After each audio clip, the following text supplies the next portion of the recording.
Hello, everyone. Thank you for being here. What a great honor and pleasure for the Brazil Lab to have Arminio Fraga and Jeremy Adelman with us today to reflect on Brazil under Bolsonaro. Arminio earned his PhD in economics from Princeton in 1985 with a study on international lending and the relationship between external disturbances, capital flows, and adjustments in developing nations. He presided over the Brazilian Bank from 1999 to 2003. He's also the co-founder of Gavia Investments and a member of Princeton's Board of Trustees. Arminio has recently created an institute focusing on public health policy in Brazil. He has kindly agreed to serve in the lab's advisory board, and we cannot thank him enough for all his support. Jeremy is the author and editor of many books, including The Path-Breaking Republic of Capital, Buenos Aires, and the Legal Transformation of the Atlantic Road, and Sovereignty and Revolution in the Iberian Atlantic. His most recent book, Worldly Philosopher, The Odyssey of Albert Hirschman, is a luminous chronicle of one of the 20th century's most original political and economic thinkers. Jeremy is currently working on two books, Latin America, Global History, and Earth Hunger, a study of how writers and artists, diplomats, and ecologists have been wrestling with the meaning of global interdependence. On the format, Arminio will speak for about 20 minutes. Jeremy will then make his comments, and Arminio will respond. Q&A with the audience will follow. Please join me in welcoming Arminio and Jeremy.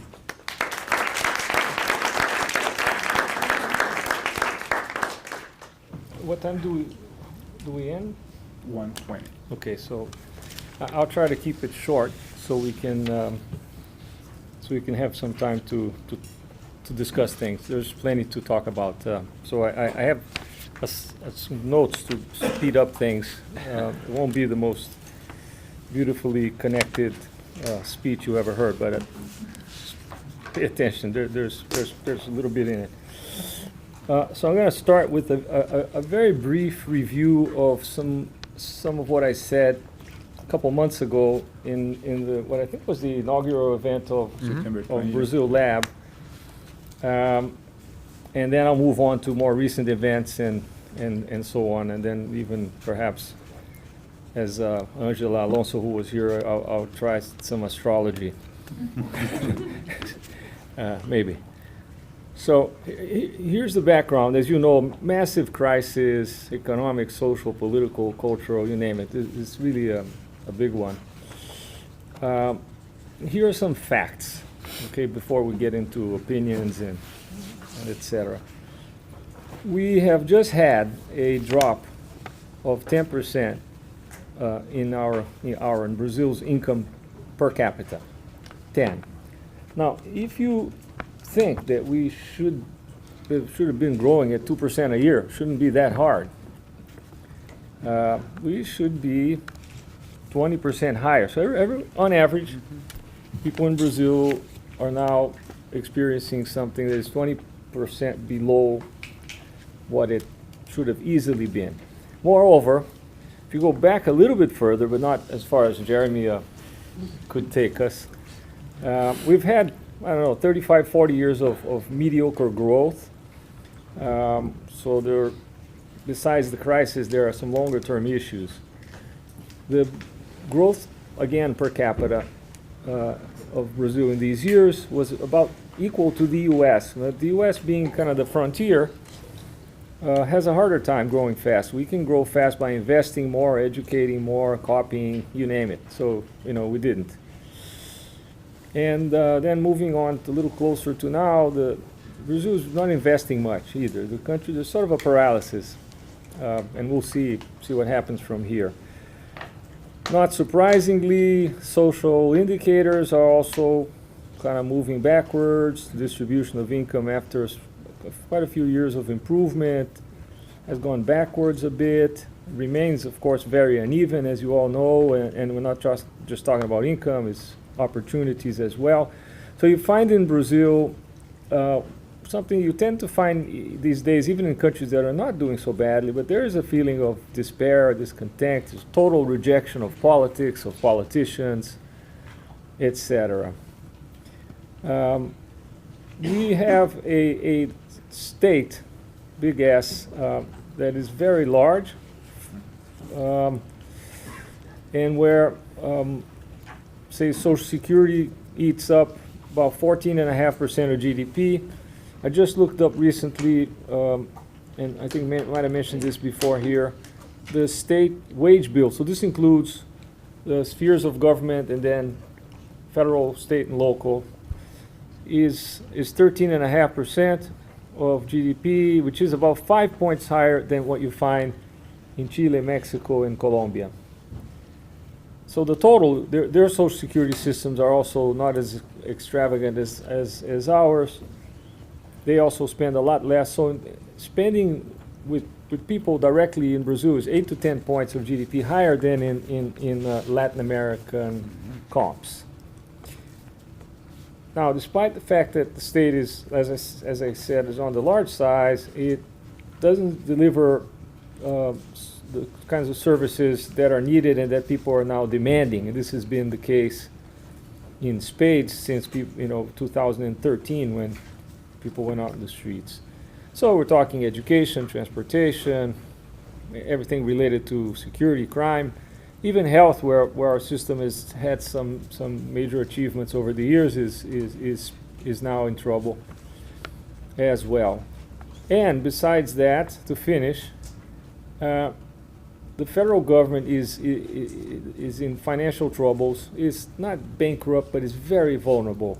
I wrote here bankrupt. I said it might sound a little too strong, but the debt is ballooning very fast. Interest rates are high. Growth is low. So it's a very unstable situation. The debt ratio is at 80%, going to 90%, and it will be necessary for the incoming government, and for whoever had won, it would have been necessary for everyone, to tighten the budget to the tune of 5 to 6 points of GDP. This is very hard to do, very, and for a lot of reasons, particularly hard to do in Brazil, given the way our budget is designed. Well, that's the backdrop. I mentioned it quickly. I would have had to use 20 minutes to do this with pictures, but it's very important to keep in mind where we are. Now, then comes Bolsonaro, and I have, I think, 4 or 5 points I want to make here. So the first one, a very obvious one, the outsider won. It's interesting to understand how he won, perhaps why he won. We don't really know for sure, but I'll try to say a few words. And what might be some implications of this. So first, he won with, so just do my topic number one. So he won with little money, no TV time, no party structure. So all the forecasts that were done kind of using conventional analysis based on actual results was thrown out the window. He won by, in many ways, committing to fighting crime and corruption, and then, I guess, behind the corruption campaign, you had clearly an anti-PT rhetoric as well that he blended in. But more than that, I'd say he also won with, I say, God and family. And by that I mean to saying God, the major support from evangelical churches, and also major support from the vast majority of Brazilians, not quite those who live in Rio or São Paulo, but that are quite conservative. Not unlike here, I guess, where you have the coastal liberal views, and then in the middle you have different thinking. Now, he was knifed in the beginning of the campaign period, in early August, and he was traveling around quite a lot, by the way, and seemed to be doing well. He had crowds waiting for him everywhere he went. But he got knifed, and that was the end of the traditional campaign, and he also missed or skipped, but all the debates. So there were none. So we just don't know what his actual plans are, even for crime. And corruption, the two key pillars of his proposal. We just don't know how exactly, or what exactly he plans to do. Just say I'm going to be tough on crimes, and maybe the governor of Rio, who got elected, behind him says he's going to hire a bunch of snipers. I don't know what they're going to do. I don't know. Maybe they don't know. But that's how they got elected. Instead of campaigning, like most people do in most parts of the planet, he delivered what turned out to be a very aggressive social media campaign, a subject I've been digging into a little bit, although it's not my habitat, just out of curiosity. And I think we still need to think a lot about this. What exactly happened? Why? What was the role? How important were the vehicles as opposed to the message, or people's pre-wiring of anger and despair?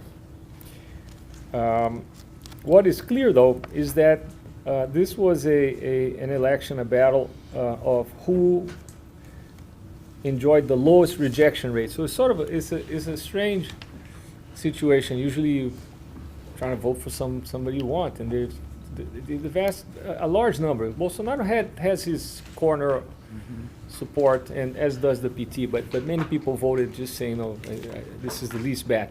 If you look at the polls, a few days, maybe a couple weeks before the voting, Bolsonaro and Haddad from the PT were leading, and then they had three more: Ciro Gomes, Marina, and Alckmin. And if you did the bilateral simulations, the bottom three beat any of the top two in every permutation.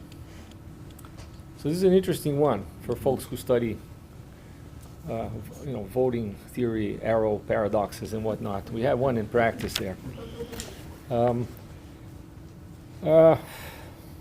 So anyway, this aggressive posturing got him elected, but the country is very polarized, and governing will not be easy, that's for sure.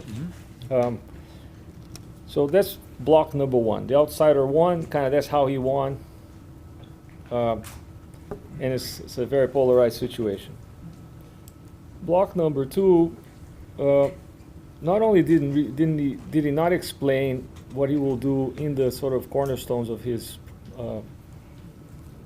campaign, he didn't talk about anything else. So he did not address the issues I mentioned here in my brief introduction. And so, therefore, and this was something that was easily predicted, I think I might have mentioned this here a couple of months ago, there is no clear popular mandate to do a lot of stuff that needs to get done and that is somewhat unpopular, at least in the beginning. I think if we don't do it, it'll be a lot worse, but never mind that. That's the economist in me talking. What are they? So what needs to be done? Very deep structural fiscal adjustment. I won't go into detail here. Pro-growth reforms. A lot of barriers to growth at the ground level, ranging from education, the tax system, the state itself.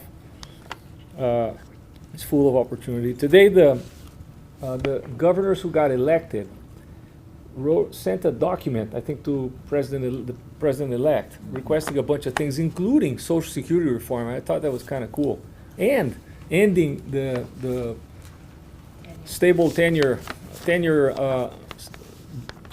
in the public sector, which I don't believe ought to be totally eliminated, but the HR rules are terrible.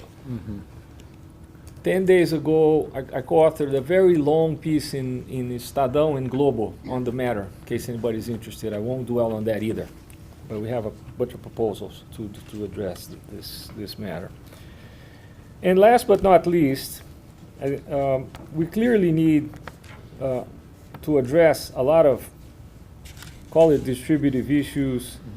I summarize it by saying the state in Brazil needs to be renationalized, as it has been captured by private and party interests. But how likely is this to happen? So here are some thoughts. I do think these three items are necessary for us to kind of move forward, or for us not to blow up, if you want to look at it in a more dramatic fashion, but that is true. and urgent, and I think they all belong together. But will it happen? So here's some thoughts on this. First, Bolsonaro's views on economic matters.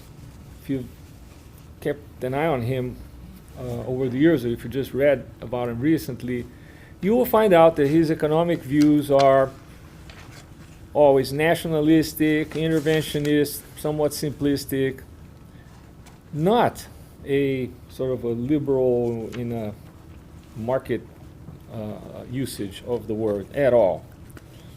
And thus, you can see the tension with the person he named his economic minister. I'll get back to that in a second, but that's already out there. Second, Bolsonaro's views on democracy, human rights, freedom of the press, the environment, gender, just to name a few, are well known and totally unpalatable. I'm on record in a big interview in the Folha de São Paulo, came out on Monday, saying this. It's outside my my comfort zone, but to hell with it.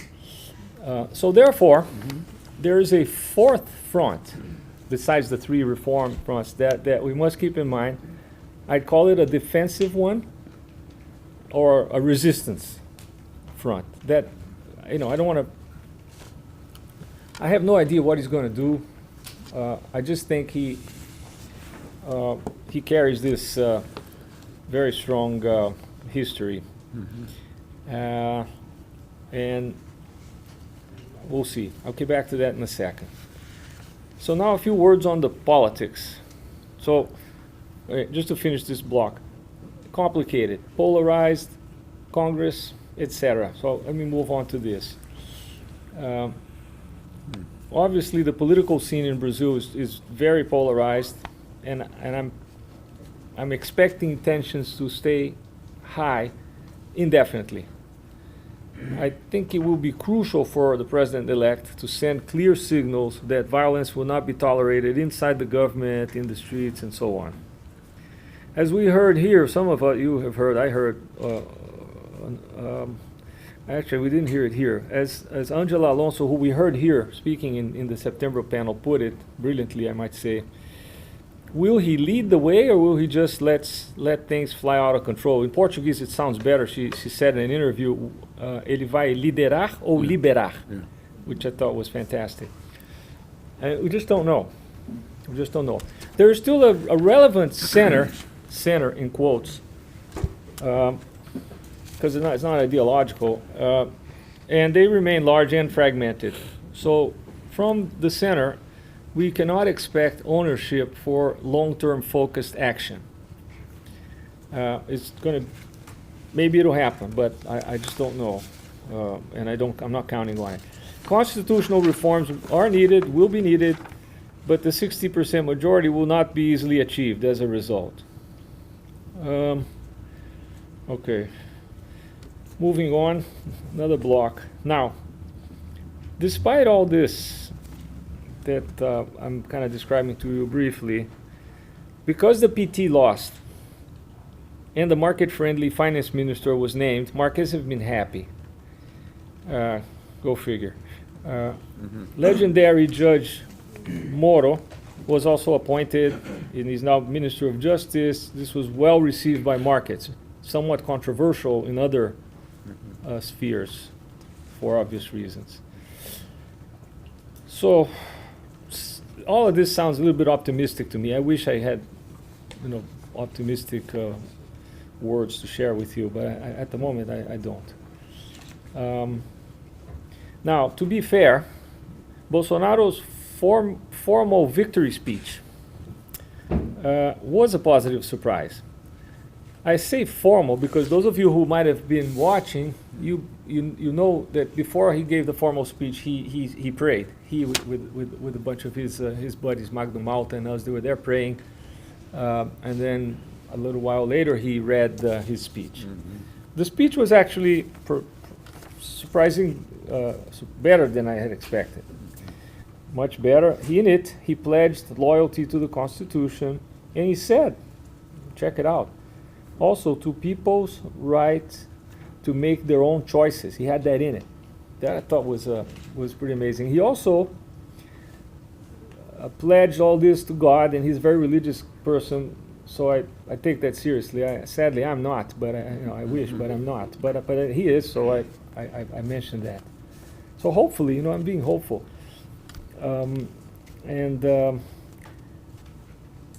Recently I had a chance to speak. I think I can say the name because it's relevant to Fernando Gabeira, who some of you may know, most of you know about him, who is a very wise observer of things, and who was in Congress, in the House with Bolsonaro for years.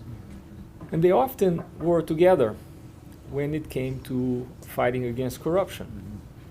From the polar extremes, I guess. So Gabeira was never, well, I guess he was a radical when he kidnapped the U.S. ambassador, but after that, he calmed down. He still can't come to the U.S., which is a real shame. I wish we could bring him here. But he thinks Bolsonaro will not be too aggressive on these big issues of what makes for a good, decent society. We'll see. I hope he's right. However, right after the speech, immediately after, the very next day, he publicly attacked an important newspaper, Folha de São Paulo, as he had been doing before the final vote to the media at large, conventional media. So that wasn't very, very good. And then anecdotal stuff keeps popping up all over the place. I just got an email from a friend who's well known and is gay, and he said he recently received 4 life threats, and there are many more. There are many instances of this. Mm-hmm. However, as of now, he doesn't intend to go public on it, and he may even be out of the country for a while. So I don't know. I'm actually going to talk to him when I go back. And there are probably many more. I mean, I'm just giving you a small sample of one. So now, last chunk before I try to conclude.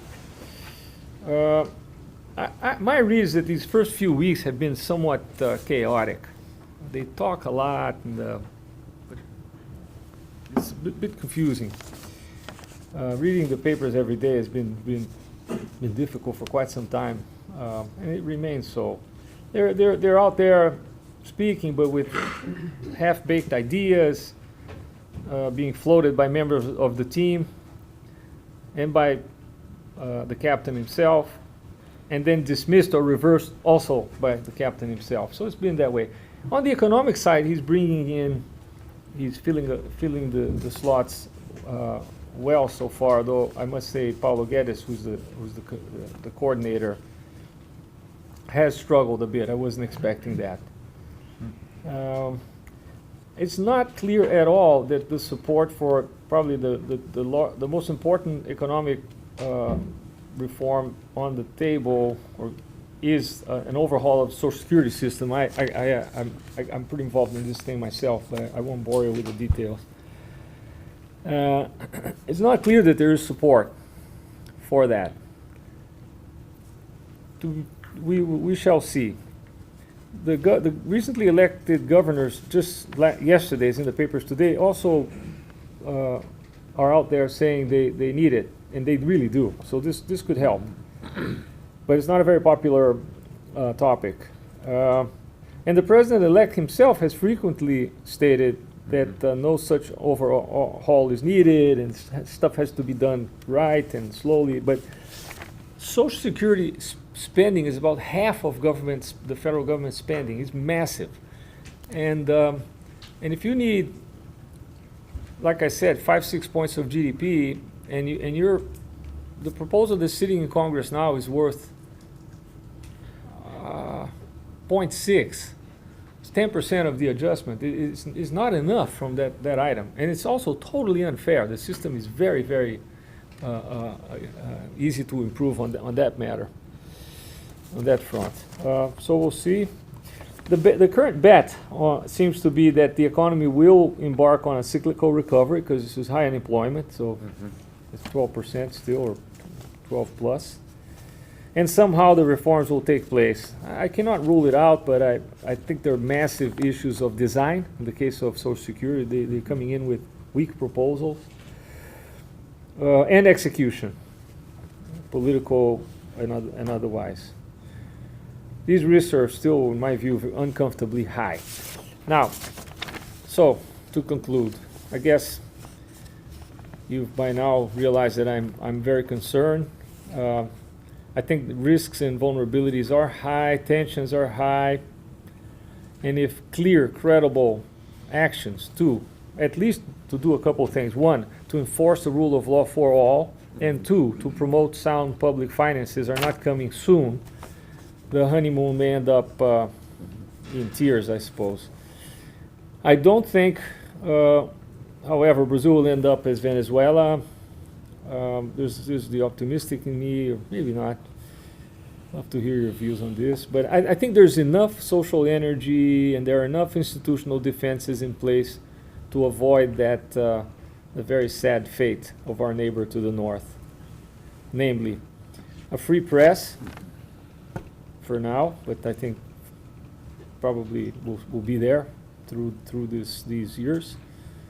A functioning judiciary and even an ever more engaged civil society, and that same center that I just offended in politics or tried to, conservative, despite its many shortcomings, usually when things approach a point where their little kingdoms are threatened, they usually get in the way. So it's not very good, but it prevents us from doing well, but it might also prevent us from doing really bad in the end, out of self-interest, maybe. So this is what I have. This is work in progress. This is a tough one to talk about because it just got elected. We have a little bit to go with, but we need to see what they actually do once they're there. Whether it will be a Gabeira move, or he's saying, okay, wait a minute, I'm president, I don't want to do anything crazy, or not. We shall have to wait and see a little bit. So that's what I had for you. Great, thank you. Thank you. No, thank you, Arminio, and I realize I'm the one who sits between you and lots of questions, so I'll try to be brief. I actually thought you were going to come in more pessimistic. So you're surprising me again. That's always good.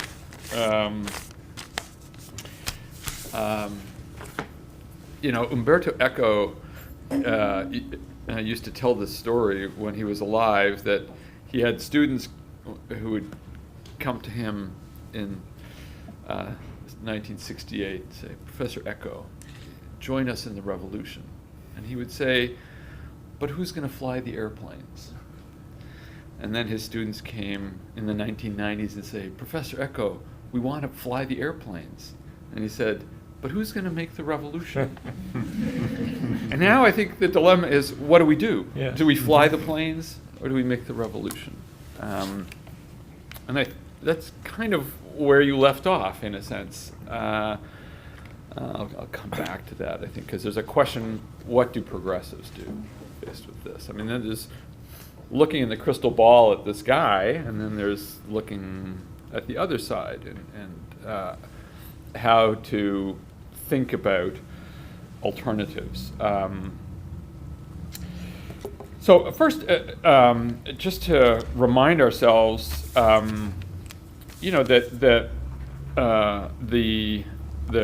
what is everybody in this room knows, which is Bolsonaro is an expression of something that is worldwide. And so we need a global analysis. I think we're having a hard time coming up with that one. It's worth reminding ourselves that 30 years model was very carbon intensive since 1989. As much CO2 has been emitted into the atmosphere as everything combined since the Industrial Revolution. a lot of it has to do, of course, with industrialization in the global south. But that global growth model is hard to sustain. It's been very reliant on debt. Right? So again, the debt problem for Brazil is a chapter in a wider global phenomenon. And of course, it did nothing for global inequality rates within societies. And there's a big debate about global inequality we can talk about. In fact, in some measures, inequality has decreased, again, largely a result of what's happened to the Chinese working and middle classes. We can talk about that. But there is a worldwide problem. None of that is sustainable. And of course, there's a paradox in reform, which is that it's when you have the least incentive to reform is when you have the most margin to reform. Now we have the least margin to reform, but the most incentive to do it. After 30 years of, let's just say this model tapering out, and we're looking for new coordinates for where to go. So how do you reform when margins are tight, public discourse is fractured? Brazil's going through the same growing pains, although with a very localized political problem that a lot of other societies are going through. So there's a global side to the story.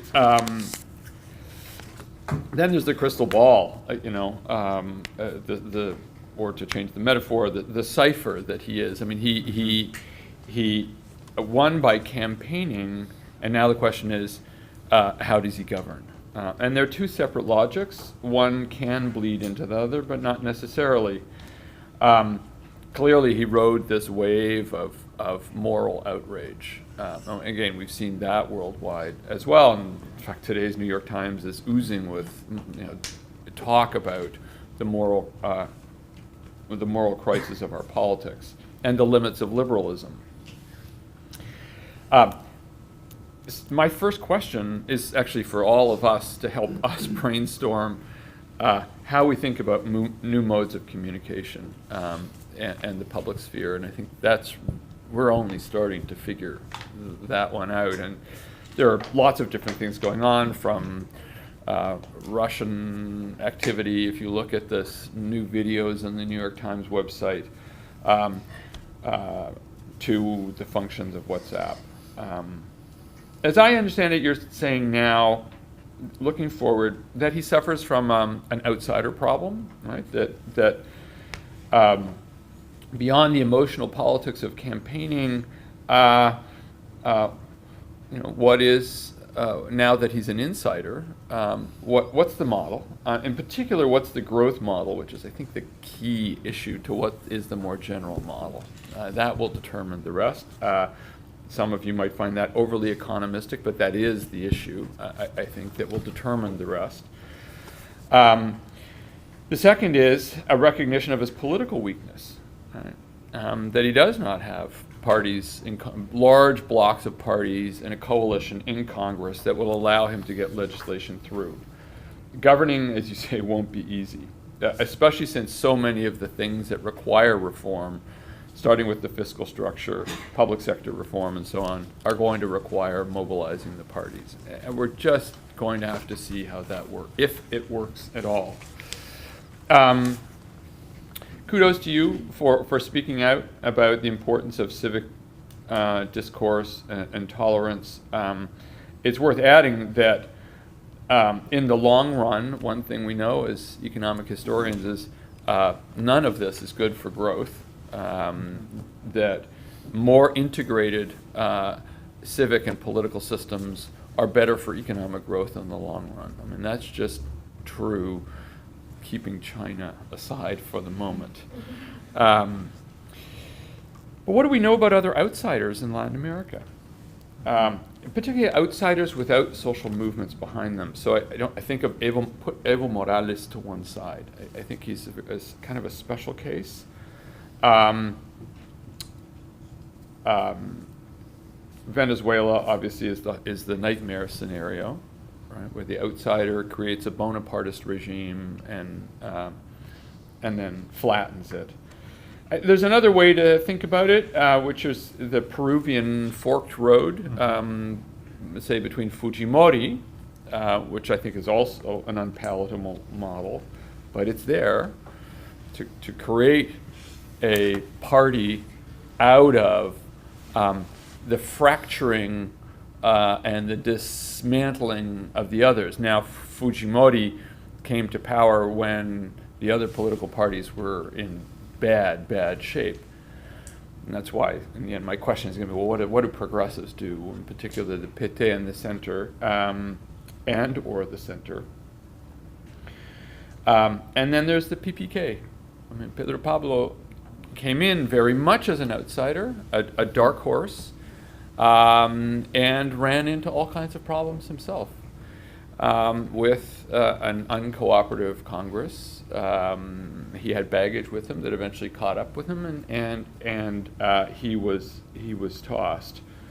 I don't see that one coming, but it's a possible path. So the uncertainty is around how do outsiders who come in without either a strong social movement — I don't believe WhatsApp creates a social movement — and without strong political parties. There's a big question mark around that. There are functioning parties, very strong, very important parties in Brazil, very important public institutions for all that Brazilians might feel that they are exhausted. The time I spent in Venezuela, there's still, I mean, fortunately for Brazil, a lot of ground to cover till you get to that level of degradation. And it must, and I know it feels very fragile and precarious, particularly in the wake of the fire of the National Museum.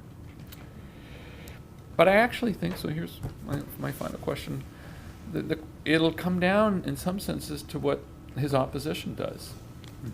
Can the PT and the center come up with plausible alternatives, both for party identities that make the case for social integration, a new growth and a new growth model, focused on public sector reform and the provision of public goods, which includes safety.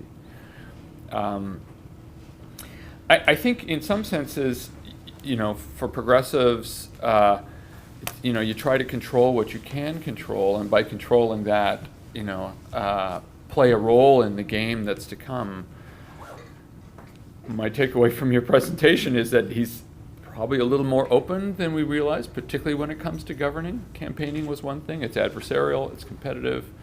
Governing is a different kind of game. As unappetizing as the man is, and a lot of his rhetoric is, I think there's a question about what the PT does and how it negotiates, how the parties in opposition now negotiate. And I think that will determine what unfolds over the next couple of years. And with that, I'll end. Thank you. All right. A lot of these questions we're asking ourselves on the ground, and it's not very obvious. I worry about a number of things. Sometimes I think we're looking at a sort of a wrecking ball, and it went all the way to the right. If it fails, it goes all the way the other way. And then what we find over there is also, to me, equally unpalatable. I think that what the PT did in the end, coordinating this so-called mechanism, was unforgivable, because it left us with, in my view, nothing. I think the PT is weaker, and I'm not sure they come back. Lula might, but who knows? The PT itself, I have my doubts. And the center also self-destructed. The PSDB seems to be doing it slowly. It's a strange type of suicide, like smoking, I guess, but only worse. It's terrible, but that's what they're doing. They did, and I don't know. So I now worry a lot that there's not much there, that the reforms don't go well. The world is not very friendly. I think exactly the same. Besides the issues you mentioned, you also have protectionism, higher interest rates. We had a 40-year period of declining rates as a trend. That's over. So that's, Which is what allowed Which- debt to be which, as you- such a driver Yeah. of the growth model, Yeah. and that's over. yeah, and that, as you know, when the periphery Yes.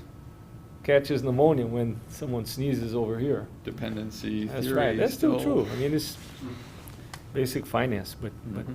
it's a nice way to the old timers had to explain it. Mhm. So I don't know. I think the progressives are lost. The PSDB, for instance, just now, I think of their 10 senators, one missed the vote, one voted against, and the other 8 voted in favor of the 16% hike in wages for the Supreme Court. And they've become kind of a new ceiling, and below, all hell breaks loose. They Mhm. voted Mhm. for that. That was shocking. People like Tasso Gereissati, who I like very much. I couldn't believe it. Now, so what are they thinking, and what are they going to do in the center? Are they going to build a true social democratic alternative, like the PSDB was originally, what the PT moved towards with Lula point one? Mhm. Can they redo it? I don't know. And yes, the PT did a lot of good social policies. The lower strata grew faster than the higher, the income distribution. But they're also dishing out massive subsidies and deals for the rich in the end. So I think we almost need to start from scratch.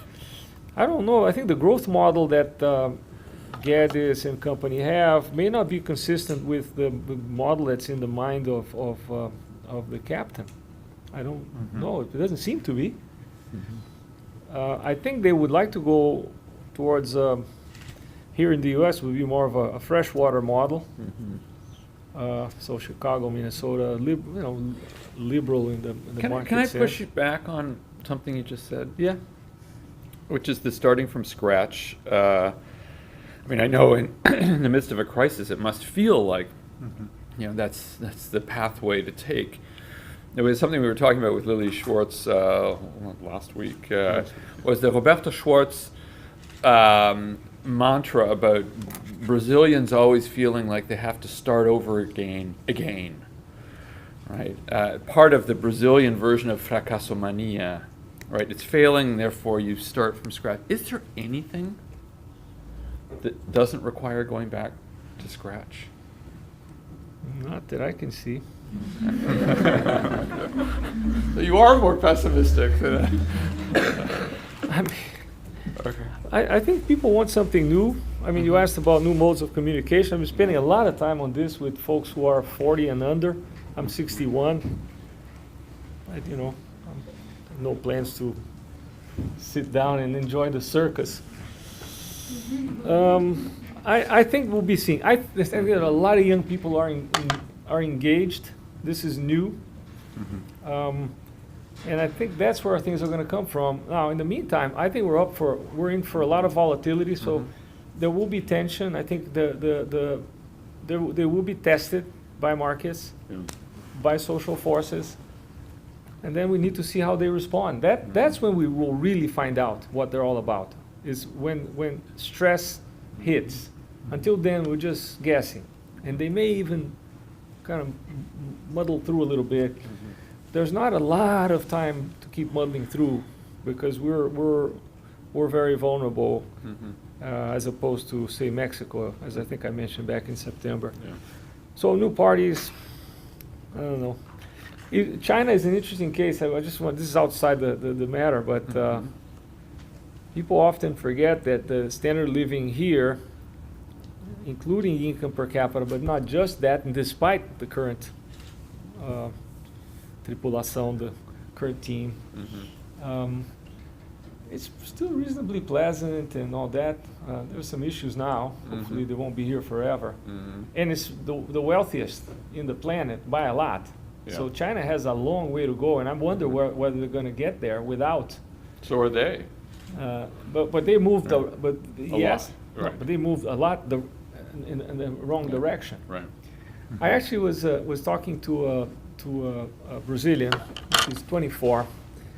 He did his college in China in Chinese. He went over there, studied for a year, and he's just back. He wants to to engage. He wants to devote his life to politics. And he came from China. And I was saying, I'm thinking of asking some of my social science friends to start some kind of tweet that might be called is the word in English obscurantism? Yeah. So the obscurantism patrol in a tweet. So he looked at me, he said, no, that's an excellent idea. He's very sort of proper kind of person. I said, that's an excellent idea. That would be a step forward. So I'm thinking, oh, awesome. Yeah. And he said, but we need 2 steps backward, not a step forward. Yeah, right. Think about that. And I said, what about? He said, we don't know for sure, but something. I think there is no rush. I see now all this action in the center. Those who are thought to be, say, good, reasonably decent and all that, they all talk about getting together and all, and then you look at it. Now, this is totally off the record, right? Haha. I don't know that they would be very appealing in a moment like this when people are still very polarized. I think it might be a waste of energy. Maybe not. That's kind of the. Yeah. I'm reacting to Yeah.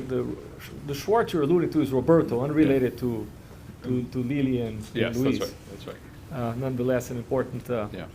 an important thinker of our country. And I don't know. Maybe we should take some questions. Yeah. Yours are too Yeah. hard. Let's see if somebody. Would like to start with questions. Mauricio. Well, thank you for the presentation, for your pessimism, because that's part of the process, very important, and the bias for hope for Jeremy. But well, I have some thoughts and ideas, but I just want to listen you a little bit, if possible, maybe both, about increasing militarization of Brazilian society, that process. And if possible, to comment in three axes. One, it has to do with the Brazilian corporativism and how important it is to keep safe the armies from the social security reform, for example, and other sectors of the public service in Brazil. Second, the partnership with the U.S. Army, and especially in terms of the Amazon region and maybe the future invitation to Brazil to join the OTAN.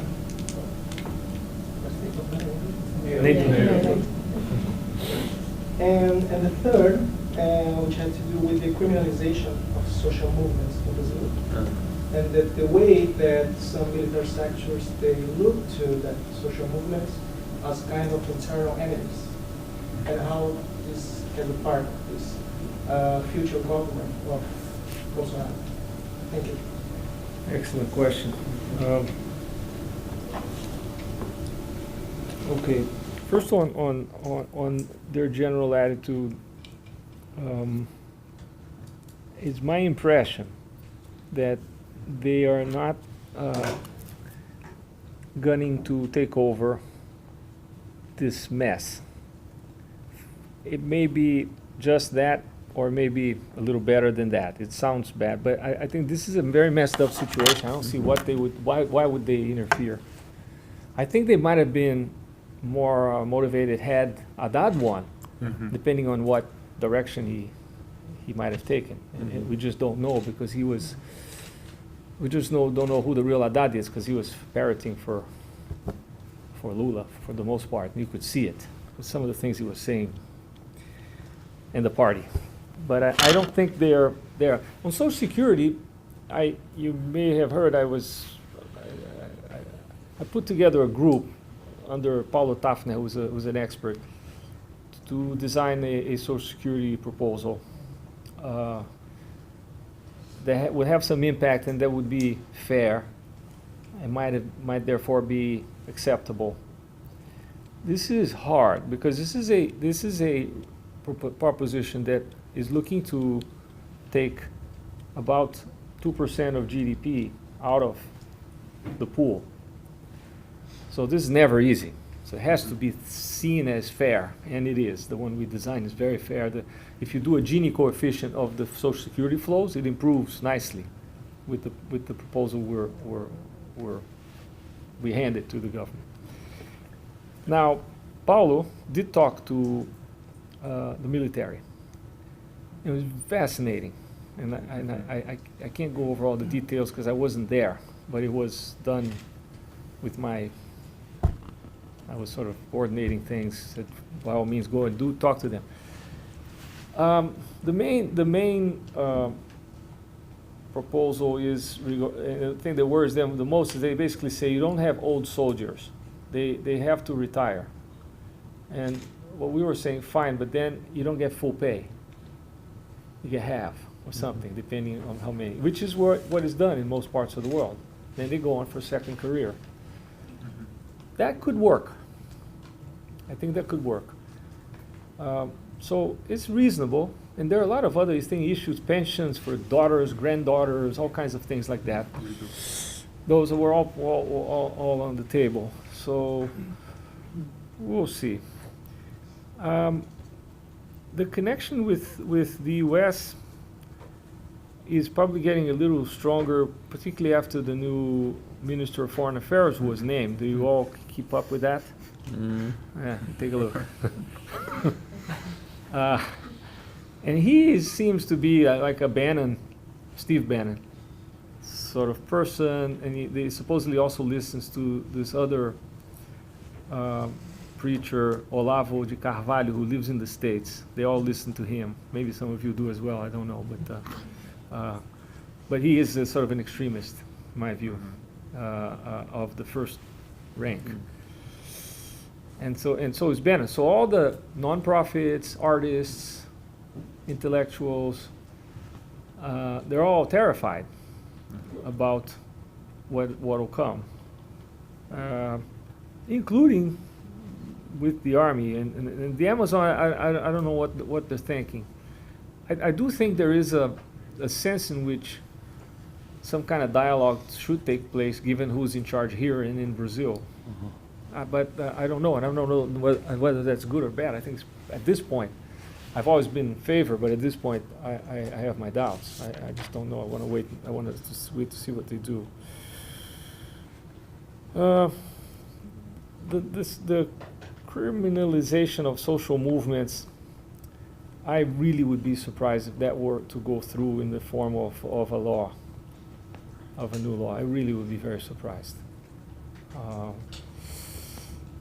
I hope I don't bite my tongue on this one, but I think that's not going to happen. I also don't see them attacking these important chapters of civil society. But maybe I'm just the frog in the pan, and the temperature's going up, and I don't feel it. I don't know. As of now, I doubt. My young colleagues in this sort of Institute of Health Policy studies that we're starting, they've asked me. I'm going to be funding the thing because we don't want any money from any businesses in the sector. It's a very big business in the sector. We want to be free to think what we want, to write what we want, to say what we want. But they say, why don't you bring all the money right away? Bring it, because I told them, we got guaranteed funding for 5 years rolling. So yes, this is in the minds of people. As of now, I decided against it. I probably have enough there anyway, if necessary. But so the military that are going to be in government are all retired, mostly. They're all retired, and they're sort of a classic of the breed. We're not involved in any wars or anything, so they study. They study a lot, and so they have things to say. It may be a lot of self-teaching and all that, and it is definitely a sign of the times. But I wouldn't go as far as saying that this is a prelude to a move towards something much more aggressive, as of now. my posture, I've gone public on this for whatever, is saying, look, I don't think one ought to condemn them on everything. But if we see the smallest signs, we meaning hundreds of thousands of people who are sort of involved in leaders in their communities and so on, then I expect people will engage, and then we'll see. But as of now, I think we could go through this with some pain, some risks, but we get out at the end, we'll move on. I'm much more worried about in 4 years' time, who will be there to take over and win the elections, and to then move us back to some kind of workable center that might have a chance to develop or to push the country into some kind of development path. Anyway, sorry for the long answer. Jeremy, you want to add? I mean, I don't know that much about the Brazilian military, but what I do know is, I think Arminio's right, that the military is much more internally divided than non-military sectors think. And what we know sort of more generally in Latin American history is that the politicization of the military has always opened up internal struggles and sometimes internal civil wars within the military itself. I think the Brazilian military wants to avoid this by all means. I would worry much more about the paramilitarization of politics than the militarization of politics. And that where it comes to your concern about, you would call it criminalization, that would be a de jure. And I think Arminio's right, there is no legislation going through Congress that will do this. It's more the de facto side of what happens that's worrisome, you know. And okay, so the optimism of the will here, or the bias for hope, which is this could be very good for the center and for progressives to remind ourselves of the importance of some liberal values around freedom of speech and expression, and tolerance for dissent as important values. That may not be much consolation, but I think that's the side of it I would be much more vigilant about. Mr. Adelman's dedication to sustainability reminded me of what my boss in Brazil used to say: the only form of pollution is poverty.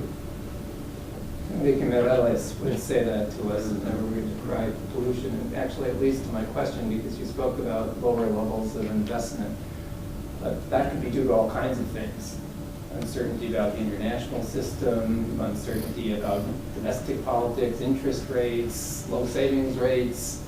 Can you unpack a little bit why you think investment is low? And that is also a global phenomenon now, right? There's certainly an export-oriented industry. We see a decrease in investment because of the uncertainty about the trading system. So in manufacturing, you have excess capacity, even if some of the capacity is kind of old and dated, you still have it.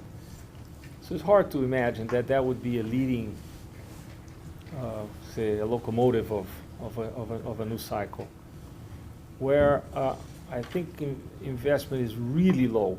And remember, investment is roughly equal to depreciation now, but it varies across sectors. So I think on the one big giant sector. You're looking at domestic and foreign combined, or just domestic? I'm saying investment, local investment either by foreigners or locals, but investment that takes place in Brazil. Building stuff, creating stuff, whatever. The big opportunities in infrastructure, and those of you who live there or go there, and our infrastructure is pretty much a disaster right now. So there is demand, but there's a lot of uncertainty, and there are funding issues. Now, local rates have gone down some, and horizons now will lengthen if the government does some of the stuff that I listed here, and if they don't, they won't. So we'll see. But it also has to do with the rules of the game and the fact that all these sectors are regulated, and in all these sectors, the regulatory agencies became just places where people were hanging their coats, their jackets, or their hats. And often, these were people who were not well trained to do the job, and some, or maybe more than some, were corrupt. This had a paralyzing effect in many industries. And one example of how this might work is the oil sector, where the rules that were done mostly under Dilma, even when Lula was already there, paralyzed investments. They put everything in the lap of Petrobras. Petrobras itself was milked almost to death. And that whole sector was dead, and all of a sudden they changed the rules, and it's now booming. So it's doable, very much. And we need roads, ports, water, sewage. Sewage is a joke. It's just so embarrassing. All of that. I think that would be a fantastic locomotive for growth. Unfortunately, this one takes time. All these projects are slow. You need licenses, and there's a lot of planning that goes into it, so on and so forth. But that would be my guess of an area where we could move forward and maybe jumpstart something. But you need horizons to lengthen. And I'm not sure right now if they heard my talk and they heard Jeremy, they say, well, yeah, right, they're gonna wait a little bit more. I'll wait another 6 months. We had a question here? Here, yeah. Yes, I've read that 300 people have been accused in the Lava investigation. A certain subset of them would be sitting congressmen and senators. Is that a good thing or a bad thing for Bolsonaro? Bolsonaro has been tough on Congress. However, I think his sort of braggadocio will probably not work too much. So I don't know what the end conclusion is. I think Bolsonaro will have a hard time dealing with Congress, no matter what. They were used to basic direct fees, they get paid, and so on. Some of it was legit, the usual, for my city, I need a new wing in the hospital, whatever. A lot of it was dirty, but that was there. It was being done. I don't think Bolsonaro will do either. He seems to be totally against the bribing, which is fine, but he seems not well positioned to build a coalition to negotiate. And by the way, it is very hard with like 30 parties. It's really hard. I don't want to expect miracles from someone who is not used to it. So. Yeah. Ingrid, and then back there. Thank you. I am curious about Brazil's international policy and what would be your take on that, especially in relation to Latin America. It was quite striking to me when I watched the speech that Bolsonaro gave when he was elected, and he made rather incendiary remarks about Brazil engaging with the so-called developed nations and leaving aside or distancing even more from the space, the complex space that is Latin America.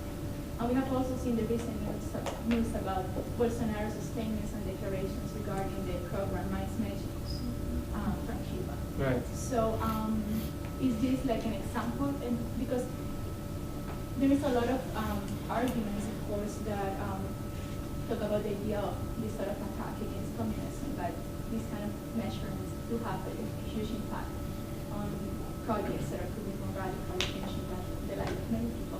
So I was wondering if this recent news about the breaking of the program with Cuba would, in a way, you see it as a sort of example as to how Brazil would articulate relationship with other countries in Latin America that wouldn't be considered as great as to be in relation with.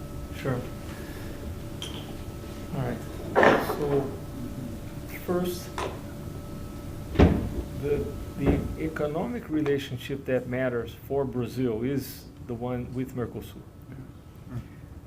anything to the west of the Andes, for us, sort of, from an economic standpoint, they might as well be in Asia or in the moon.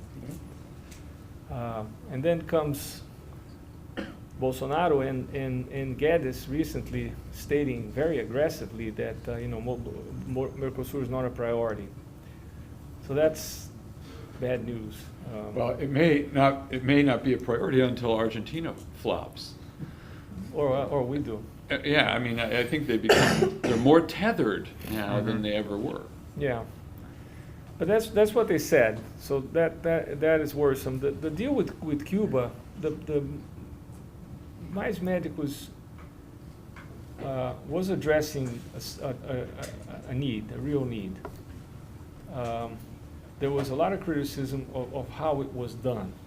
As you know, these people were not being paid. They were almost like employees of the Cuban state. And they were getting a fraction of the payment. A lot of it was just going back to Cuba. So a lot of people reacted against that. I'm sure something similar would have happened here, that part. And then Cuba, of course, is seen as the devil by Bolsonaro and so on. And it's a natural thing for somebody with his background. So he's venting that kind of anti-communist angle. The program is, I don't know, if they had just immigrated, yeah, it would have been phenomenal. I think we need it. And we have a lot of problems with educating doctors, and not just the number, but the quality. It's a real problem. And actually the quality in the specialties. Because we need a lot of doctors for primary care, and not a lot of folks get training for that, and then the training of doctors is subpar. So the Cuba thing worked out well, I think, despite the way the contract structure being, not quite clean. I don't expect much from this. I think those things are likely to be rolled back. They're basically, in the end, their target is the PT. There's no Cold War in the planet, really, although there's some kind of war going on with China, I suppose. But there is a war against the PT, and that war is very much alive, and it's not going to go away. They're going to go after them. So they're basically saying, the PT's diplomacy was very ideological, and it was mistaken because it was targeting. It was giving too much weight to regions that are not as important from an economic standpoint. There is some truth to that, quite frankly. I wasn't very fond of the PT's diplomacy, to be honest. I thought it was a mistake. You can do it all. Why not? Brazil is large enough. Just deal with with Mercosur, with Europe, or with the U.S. Why not? So, but I don't know. Now they named somebody who comes with a very heavy ideological background and is very much sort of Bannon Trump in style. We'll see what he does. I don't know. This area doesn't look very easy to call, but what I see, I worry about. It's interesting. Brazil was emerging as a model middle power. And so we're not only seeing the withdrawal of the so-called model leading powers, we're also now watching the contraction of the middle power. And what's going to fill the global vacuum is kind of a question. Right, we have one more question there. Let's gather 3 questions now. Okay, so be brief. I would kindly ask your opinion about the nomination of Moro for the Minister of Justice. Yeah. Especially because the way I'm seeing the situation in Brazil is, I've been living there pretty much all my life, 40 years old, and I've been seeing the corruption all around the country. Yeah. And all the culture of conflict in different levels. And in my opinion, it's one of the most important issues that we have to deal with. And it was a surprise to me that the nomination of a judge that has bring more money back to the country. We can argue that it's a lot of marketing around the car wash operation, but we cannot deny that the money is coming back to the country and all of those things that they have done for the country. So if you can say a little bit about Moro as a... Okay. And just one more thing, real quick. Since Bolsonaro didn't spend a lot of money in his campaign, he apparently doesn't have his hands tied with corporate big companies and everything related to that. If you think it would be better for him to do the government without that, since you have been in the part of the government piece and you understand all the connections between corporate and public section. Yeah, here and then Pablo. You. I want to know what your crystal ball says about education, considering ideological control, distance education, and reforms that might be implemented, and how you would address yourself, the educational problem right now. And I also want to know how would you mark differences in economic thought between yourself and Paulo Guedes' team? Pablo. Yeah, thanks. My question would be, how would you both imagine? How would I? Both of you, how would, like the worst case scenario? Because What's the worst case scenario? I mean, because you both were kind of. You go first on that one. So Thank you. I would like to know what Yeah. how you imagine. Okay. Yeah, maybe one more, I mean, and then we finish. We have like 4 Okay. minutes. Thank you. I was stimulated by the question that Jeremy did about how do we think about new modes of communication and what can the opposition do, and thinking about what has happened in the US, which has been called the post-truth phase, that it doesn't matter what's happening, Trump is saying random things in the news and we are paying attention to that instead of what's actually being done. And although you said that WhatsApp might not create a movement, I think that's the strength of it, right? It's very loose, it's very powerful, it reaches a lot of people. And I don't know how can, for example, I'm a scholar, so I look at the data and I say, no, this is what happened, and people say, I don't believe you, because I saw like a meme in WhatsApp. So how can we think also about this political opposition in a time of post-truth? First question. And also looking at the US, what happened, we've seen a lot of grassroots organizing for this election. So there was a reaction to Trump. There was a sense that minorities should have a space and doing that through the political system. So should we expect something to happen like that in Brazil in the next 2 years too? And what would be the role of this new media is also to empower this potential progressive left? Okay, I'm going to speed through this. You take the end? I'll go as far as you want to go, and then I'll mop up. I like the Q&A. Yeah, so yeah. In hockey, we put the empty net in the goal, the goal in the empty net. Yeah. So the question on Judge Moro is a good one. He seems to have a good team in place, so I think that will continue. And what he's done, and people will argue he may have been too aggressive on certain things, keeping people locked up on a provisional basis for months on end, this sort of thing. But on the whole, the notion that the rich are immune to punishment, impunidade, is gone.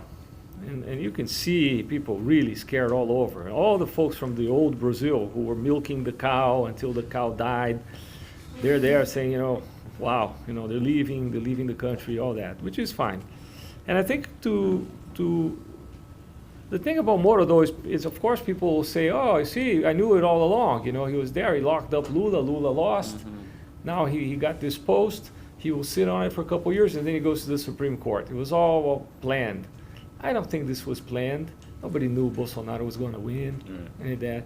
So, it's an interesting gamble. He's got a great reputation. A lot of things that ministry does that he's not, is not his thing. He's good on money laundering and so on. There'll be a whole bunch of other things, intelligence, etc. So we'll see. I think he's a bright person, and I think he's going to do well, and people will criticize him. And, you know, some of it, yes, I think they did it on purpose. They say, we know, we don't care. Mhm. We don't care about the whatever, the 25%.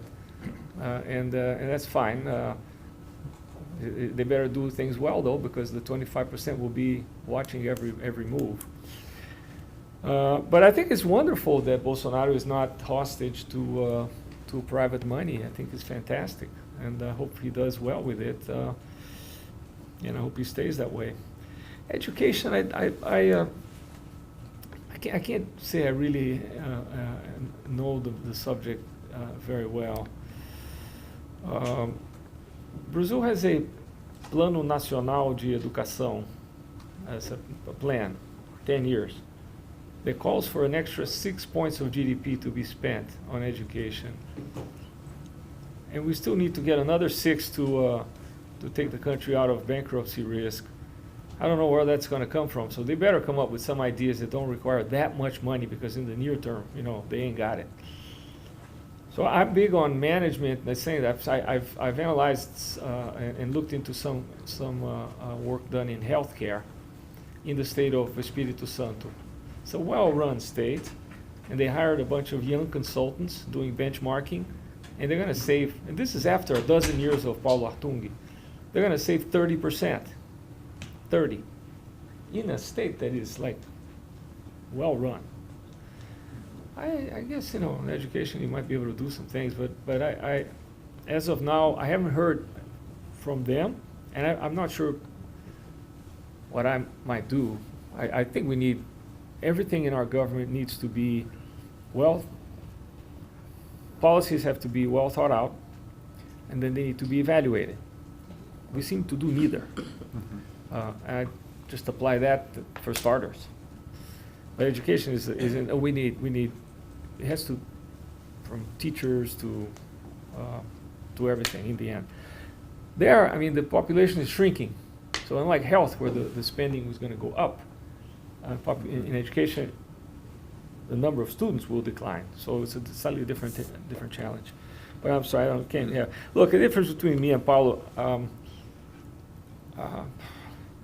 I have been making it very clear that I think we need to cover all three big fronts simultaneously, because this is the political economy of the thing, because this is the right thing to do, because this is fair, you name it, take your pick. And without it, I don't think we're going to go for anywhere. I don't rule out Paulo in getting involved. He might have ideas that are more of a classic liberal type. I just don't know. He hasn't said enough. This is education is an area he spent a lot of time working on. He started out with some ideas, though, that surprised me, and I think he shot himself in the foot, talking about the CPMF tax. Mm-hmm. It's a politically suicidal, and frankly, from a microeconomic standpoint, it's criminal. So that I was very surprised. He also talked about privatizing everything. I don't think the government should have any companies. The government shouldn't be in business. That's my view, particularly in Brazil. I think he sees it the same, but I don't think he's going to get much done because his boss is against it. Mm-hmm. I think he'd probably be in favor of competition. We have this strange world where the left, supposedly progressive, who were getting the famous Bolsa Empresário, they were also concentrating. Monopolies. So to do what? To screw the poor. Yeah. Erase that part. Why? So I think Paulo will have a field day if he can get some things done, but I just don't know if he will. Mm-hmm. There's a lot to do. But I don't know. His initial issues, discussions of foreign exchange reserves, etc., were all very different than what I had expected. So at the moment, I'm just curious to see where it's going to go. He's made some good hires. The new central bank chairman is not a classic central banker. Comes from with a markets background, but I think he'll be all right. That's my view. There'll be a long enough transition, and he'll do well. Worst scenario is that we have another economic crisis. Political tensions go up, and then the government responds poorly. See, I expect there'll be some tension, social and financial. And if they then get some reforms done under pressure, things could stabilize, even get a little better. But if not, if they react poorly, then watch out. What is reacting poorly? I mean, an easy solution would be, oh no, we'll slap on capital controls like China. Fine, but China saves. Yeah, well, it's got, sitting on. They save a ton. It's a lender, not a borrower. Yeah, and they're a dictatorship. Totally. And they're a dictatorship. Despite all the fear, well deserved, we're not. Hopefully, won't be. So that's that. And then there's a post-truth and all that. So anyway, I have a brief comment on the Brazilian end. I had this lunch with these two kids, and a fellow called Ronaldo Lemos, who has been around here. Yeah. He's a lawyer, young lawyer, with whom I hang out a lot. And so I asked him, they were talking, this is what they did, and they use these techniques that people do in marketing to convince you that you like something and then you buy it. And did all this and this and that, and I couldn't resist. At the end of a lunch, I said, can we use it to get Social Security done? And they laughed. I said, yeah, maybe. I said, oh my God. You could get your moment. Yeah. All yours. I just, on worst case, I don't think it's Venezuela. I mean, I think that's the dystopian version that's out there. I think we're more likely to get muddling through. But the degree of decomposition of the party system and the whole institutional fabric in Venezuela on the eve of Chavez was the effect of a crisis, who transformed the political economy. Brazil is nowhere close to that. I don't think. Who knows? Post-truth. Yeah, the post-truth, I would say, look, my concern with I used to focus on, the modes of production. Now I think about modes of communication. And I think this is a question we still are trying to figure out. I think what's very difficult in this new age that we're in is the difficulty of managing this is going to sound like a mouthful, non-disconfirming evidence. In other words, people it's not post-truth, it's the proliferation of truths.